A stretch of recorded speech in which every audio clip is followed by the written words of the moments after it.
Hello everyone and welcome back to another Doctor Who action figure review. In today's video I'm taking a look at the final set from the most recent wave of B&M exclusive figures and sets, and it is this, which is the Creation of the Dalek set. Some could say that I've left the best till last, so without further ado, before I take a look at the figures and the accessories, I am, as always, going to take a look at the packaging. So we'll just move the figures out of the way and the accessories. We can get a better look at the box.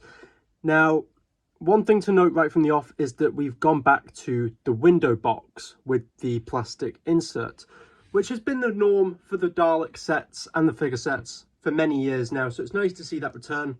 Obviously, with the contents of this set, it made sense.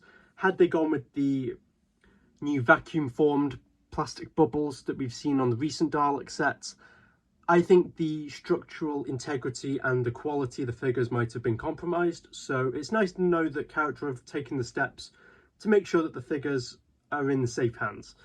So because we've got the return of the window box, we have the return of the diorama insert. You can't really see it through the bubble, but it is the cave in Skaro City, which you see in, I think, part 2 of Genesis of the Daleks, when the weaponry is first being put into the Dalek casing, which is very nice to see. Apart from that, we have the normal layout of the packaging. We've got the logo, the TARDIS, graphic limited edition, Creation of the Daleks collector figure set, Genesis of the Daleks 1975.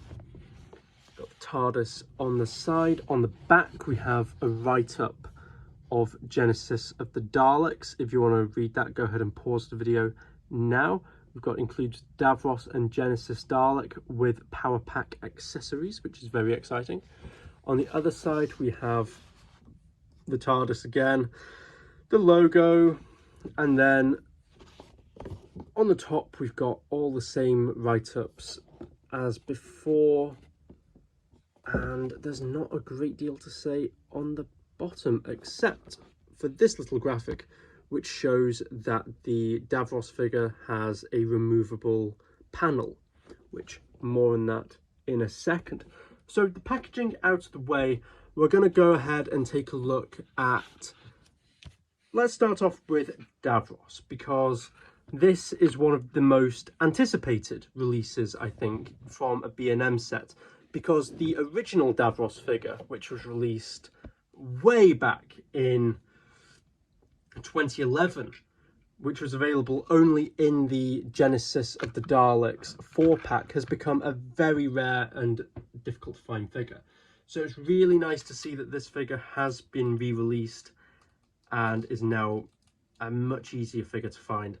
But they have taken the time to make this figure even better than the original. So starting off by taking a look at the figure itself, you can see that it has all of that same detail that was present on the original release. It just looks fantastic.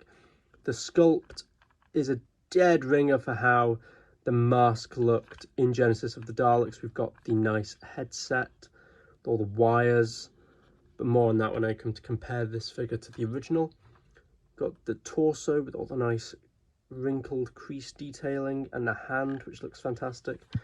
On the control unit, you've got all the buttons and all the switches, very nicely painted. There are some differences with the original, which I'll go more into in a second. Moving down, we've got the fender, or the skirt section rather, which looks fantastic. Very, very crisp paint apps. And we've got the fender section, which has been given a bit of a weathered wash to bring out some scuffs and some dirt detailing, as if Davros has been rumbling around the caves in the city. As I mentioned on the box, the figure does have a removable panel, and if you push this hemisphere here, it's very stiff on mine. It almost doesn't want to come out, and in fact I don't think it is. But if you press that button, this panel will pop off. Now you might think, but Davros never does that in Genesis of the Daleks, and you would be correct. But when the Davros figure was originally tooled back in 2011, it was tooled in such a way that all 4 Davros figures would share the same skirt mould, which meant that the skirt section was accurate to Resurrection of the Daleks and then the same mold was just used for the Genesis, Destiny and Revelation figures. Personally, that is completely fine with me, as you wouldn't notice it, to be honest, unless it was pointed out, and it just looks fantastic either way, so you wouldn't really know. As I mentioned before, we'll look at comparisons to the original. Here is the original Davros, and right off the bat you can see the difference in the fenders. That's fairly obvious, but then if I bring them closer you can see a lot of the more minor differences. So the newer figure has a lot more weathering and a lot more detailing painted into the head sculpt, whereas the original was quite a flat brown colour. So it's really nice to see that that's been updated. You've got some tweaked paint apps on the wires, such as these wires here, which are now more very dark brown, almost black, whereas the originals were blue. I can't remember which is more accurate. I think the newer one will be more accurate, which is quite nice to see. Moving down, you've got the control units. You can see some minor differences, such as these pieces here are now a translucent orange rather than a block yellow, which is very nice to see. It just makes the figure stand out a little bit more on the shelf, as there are some minor differences to separate the two. Another thing to note is the backrest here. Now on the original, and this was a problem with a lot of the original figures, is that they would be warped to hell, and in fact my one is here. You can really see that this is not straight at all, and it's all bent and out of shape, and that was a problem with a lot of them. I think my Destiny and Resurrection Davros figures suffer from the same problem. So it was a long-ranging issue with the original figure, and it's really nice to see that that has been corrected on this new figure. It's all straight, it's all even, and it looks fantastic. So overall, I'm really happy with this new Davros figure. Looking at articulation, you've got articulation at the head on a swivel, you've got a swivel at the shoulder, a rotation at the bicep, a hinge at the elbow, and a swivel at the wrist. And the figure is, as always, on 3 wheels. So that's Davros. What a fantastic figure. It's really nice to see this figure re-released for a more reasonable price and has been updated thusly. So Davros out of the way, we'll take a look at the final figure of this wave, which is the Dalek. Now, you'll probably look at this Dalek and go, where are its weapons? Well, that's where the accessories come in, the power pack accessories. So the accessories are the plunger and the gun, as well as these wire accessories. Now, there has been a bit of new tooling with these, because previously the Dalek mold would be the ball and the stick, or the ball and the gun would be 2 separate pieces that would be ported in. Now, however, they are one sculpt which ports into the figure, which means that you can still plug the plunger and the gun into the Dalek if you just want a basic Dalek on your shelf. There we go. And that looks really nice. You would never know that it was any different. It just looks like a fantastic Dalek. Very similar to the ones we've got in the History of the Dalek sets, which I've already taken a look at. If you want to check out that review, head on over to my channel and check out that review. But the main selling point of this Dalek is that the weapons do come out. They are a bit fiddly, and I do worry about the paint rub on the ball sections wearing away after a while.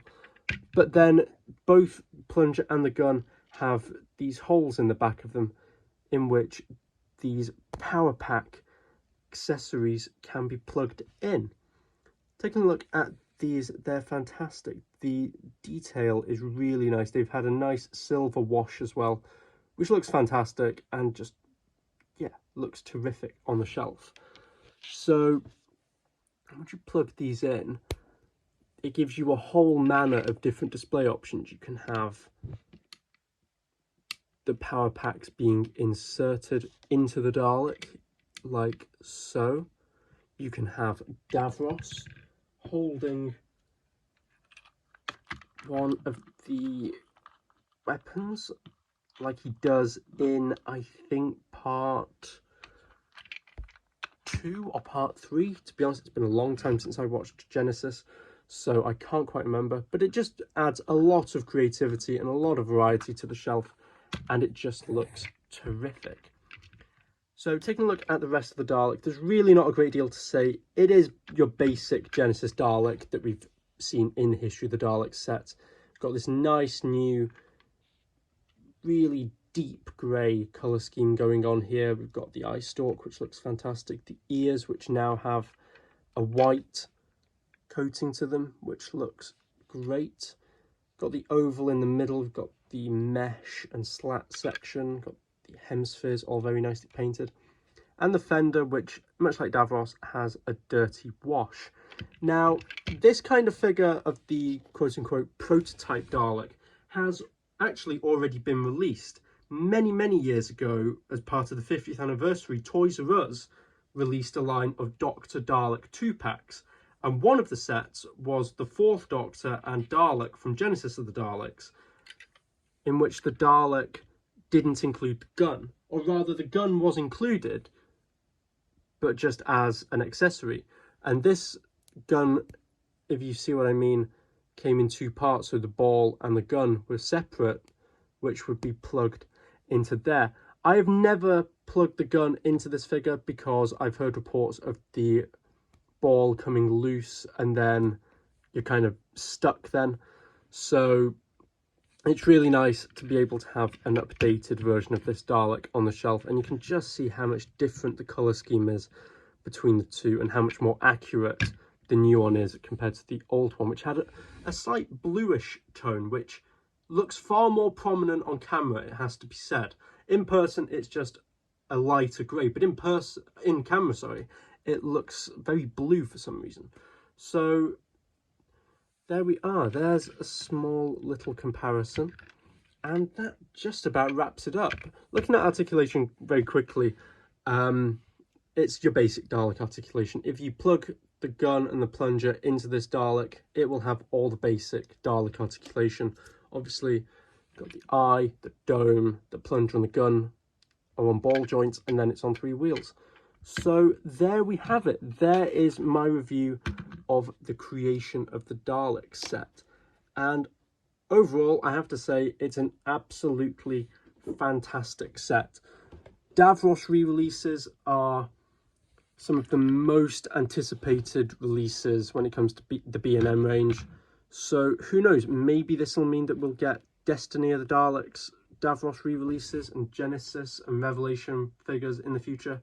Who knows? I certainly hope so, and it's just a really nice set for both new and long-time collectors. So let me know, have you picked this set up? If you have, what do you think of it? And I hope you like it as much as I do. So thank you very much for watching, guys. This has probably been my last figure review of 2022. So I hope to see you all in the new year, when I will be taking a look at the Regeneration sets, which I'm very excited for, and whatever else we get released throughout the 60th anniversary year. Fingers crossed we'll get lots, and I can't wait to review them. So thank you very much for watching, guys, and I will see you next time. Goodbye.